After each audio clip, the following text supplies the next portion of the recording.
guys, welcome back to the channel. Glenn here. Today we are looking at how we can create interesting solos, interesting voicings for our chords, thinking with intervals, okay? So thinking with intervals. All right, so sometimes, I get a little bit bored with my own playing and my own ideas, doing the same thing over and over again. And of course, I'm trying to be as creative as I can, but sometimes I just need something different to think about, right? And so sometimes I've used intervals to kind of mix up my playing, right? So this is a more advanced tutorial. If you don't know your basic voicing, get to know them really well.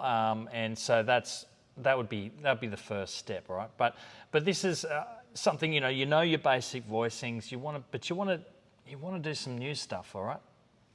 So thinking along the lines of intervals can be helpful. Now, often when we're soloing, let's look at soloing first. Often when we're soloing, we're doing this kind of thing where we do lots of steps.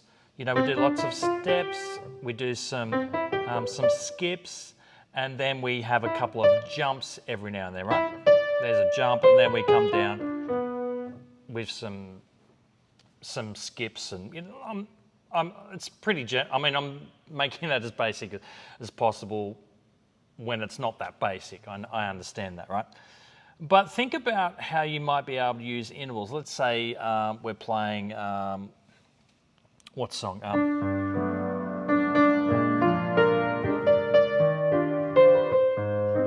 All right, here's That Rainy Day, right? Classic song. Okay, so I might, I could kind of. When I'm soloing, the chords are here a G major 7, B flat 7, E flat major 7, A flat major 7, okay? So I could, instead of maybe thirds and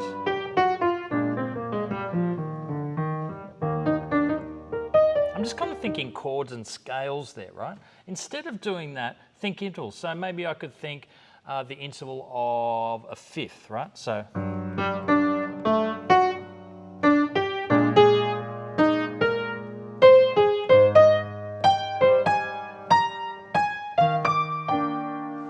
now, obviously, that is, maybe there's a little bit more work that needs to happen with that, right? And I didn't just play a fifth, okay? I didn't only do fifths, and I indeed didn't only do perfect fifths, all right? So, but it's more of an idea, right? It's a thought, is there some slightly different things we can do, right? Can you do a solo where where you're increasing the intervals, I'm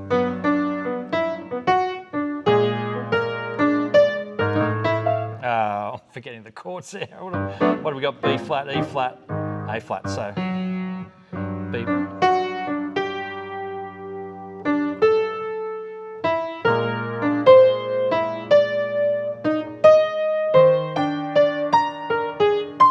See, I'm kind of holds it together. I don't know, maybe it's a little bit outside that idea. Fourths are a very useful way of thinking about your solos. Because we often play thirds and seconds and a few leaps here and there, fourths have become, I guess, a slightly different sound, right? There's a couple of fourths and then repeating that. I mean, you could keep going in fourths. If you keep going in fourths, you end up doing the cycle. You kind of go around, playing every single note, right? But you might be playing, let's say if we're playing Autumn Leaves, right? That's kind of a fourth sound, right? And you can kind of repeat that. All right, that's kind of got a fairly different sound to, right? There's the arpeggio, here's the scale. You get that fourths, here's the fourths. Can you hear the difference in the sound? Part of it's just because we're not as used to hearing the thirds and the seconds and the occasional jumps. So if you add a couple of fourths together, that can work really well. All right, now let's have a look. So just experiment with that, have some fun with that, all right? Okay, now if we're looking at chords, now instead of just going, okay, well here's my standard open voicing or my closed voicing or whatever voicing it is that you're talking about, the A, B voicing, you know, and the myriad of others that there are, the drop ones and all that kind of stuff.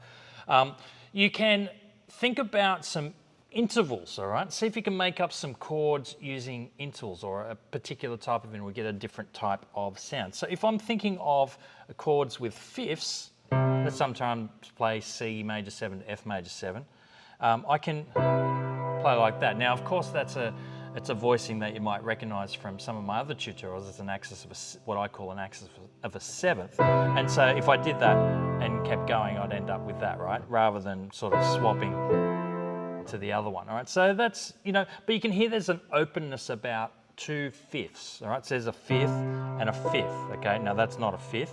The G to the E is not a fifth, but there's an openness about the fifth, okay? Now you could do that in different parts too, like let's say you're doing a C minor, there's 2/5 there as well. It's still quite open, all right? And I'm using an F here, so it's a C minor 11, right? I didn't chuck in the E flat there. You could, right? But there's something different about that kind of voicing, and you can kind of move that around. What do we got next? We could maybe go to there's another kind of minor shape there, you know, I'm looking at D minor here. It ends up being D minor, that's the 9 and that's the 13. That's using fifths, right? Now, if you're using fourths, that's the classic as well, right? So the fourths is, you know, that kind of a sound there.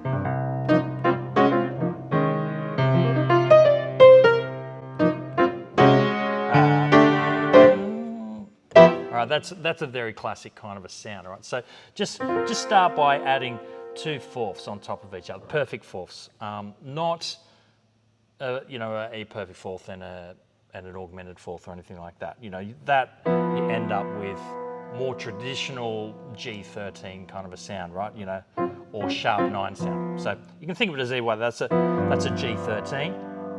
But if I did the tritone without changing these notes, all right, now we've got, what do we got here?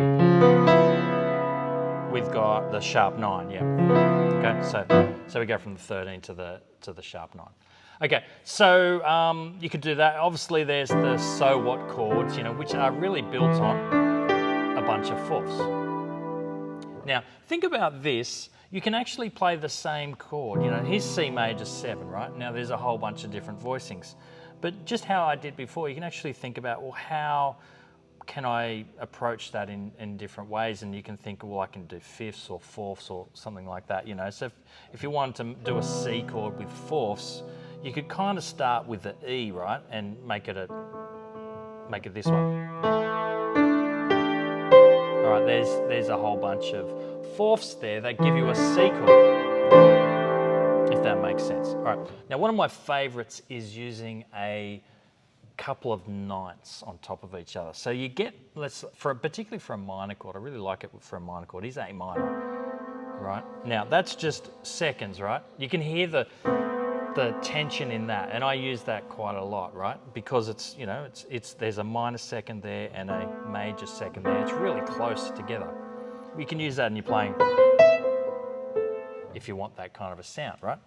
But you can kind of get those notes happening, but space them out over a ninth, and it's not anywhere near as dissonant, but there's a real openness to it, but also a real sense of mystery, you know, maybe I feel.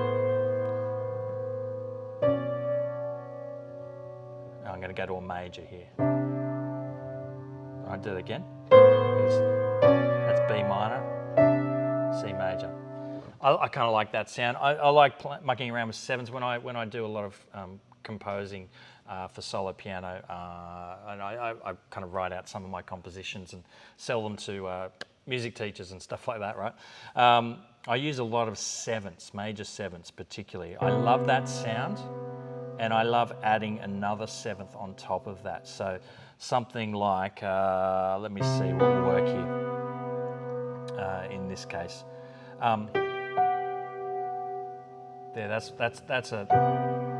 That in my opinion is a great sounding chord, right? You might hate that. Apologies if you do. All right, so you got a 1/7 there. But you've also got, so this is the 5 of the C chord. That becomes the sharp 11. It's got a great sounding. You can kind of use it like that, something like that.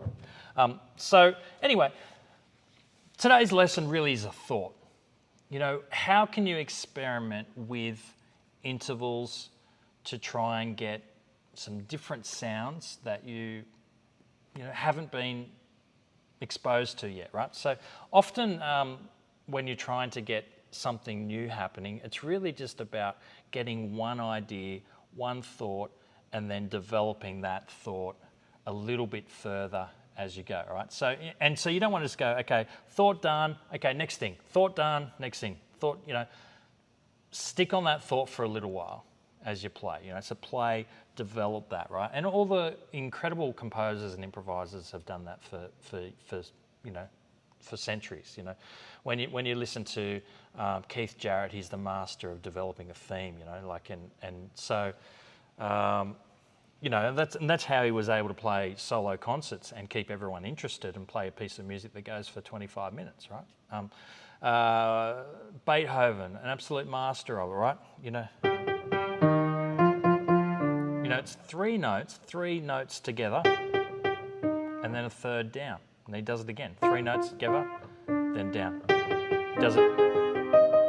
It's like 3 notes and then down. But he keeps developing that, right? He keeps developing that over and over again. Bach was a master of it as well, because they were improvising musicians as well, right? Those classical guys, Baroque and classical guys, they were improvising musos as well. So they were just absolute champions of developing themes, just like any good improviser should be. All right, it'd be great if we had some live performances that we could listen to of those guys. I would have absolutely loved to have heard that. All right, guys, all the best. I'll see you again real soon with a tip or a thought or a lesson or something like that. Say good day in the comments below.